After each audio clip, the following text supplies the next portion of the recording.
Bashundhara sports সিটির cricket গ্রাউন্ডে জমকালো আয়োজনে শুরু হয়েছে ফ্রস্ট ব্লাস্ট টি-20 টুর্নামেন্টের দ্বিতীয় আসর। 10 দলের এই প্রতিযোগিতায় গ্রুপ এতে মাঠে নেমেছে বসুন্ধরা স্ট্রাইকার্স, নেতৃত্বে তরুণ ক্রিকেটার শেহজাদ আকবর সোবহান। ফ্রস্ট ব্লাস্ট টি-20তে শেহজাদ আকবর সোবহানের দুর্দান্ত অধিনায়কত্বে টিম আর্কিটেক্টকে 5 উইকেটে হারিয়ে টুর্নামেন্টের শুভ সূচনা করেছে বসুন্ধরা স্ট্রাইকার্স। শেহজাদ তুলে নেন 2 উইকেট। এছাড়া ম্যাচ সেরা হয়েছেন বসুন্ধরা স্ট্রাইকার্সের গোলাম রাব্বি অন্তু। শেহজাদ এরই মধ্যে নজর কেড়েছেন দেশের ক্রিকেট অঙ্গনে।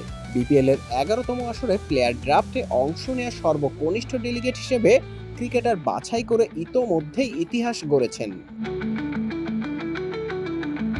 টিম আর্কিটেক্টের বিপক্ষে বল হাতে আলো ছড়িয়েছেন তরুণ এই অধিনায়ক। দলের জয়ে অবদান রাখতে পেরে খুশি তিনি। আমি অনেক স্পিন বল একটা ফ্যান, উইকেট নিয়ে খুশি। অবশ্যই আমার টিম কন্ট্রিবিউট করতে পারছি। আর আমি খালি খুশি না হইতে পারি, আমার পুরো টিমটা খুশি।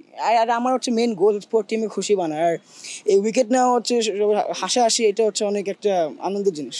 নিজের লক্ষ্য সম্পর্কে শেহজাদ জানান, ভবিষ্যতে ক্রিকেট ফ্র্যাঞ্চাইজি দলের মালিক হতে চান তিনি। আমি চাই এরকম টুর্নামেন্ট খেলতে, আর একটু বড় টুর্নামেন্ট খেলতে। আর আমি চাই আমার বোলিং, ব্যাটিং আরও ভালো করে ফোকাস করতে পারি। আমি চাই আমি আমার টিম কন্ট্রিবিউট করতে পারি। যা টিম খেলি, খালি এই টিম না, অন্য টিমে খেললে আমি চাই কন্ট্রিবিউট করতে পারি। আর আমি রানস করতে পারি, আমি বল করতে পারি ভালো করে। Thank you so much. Thank you.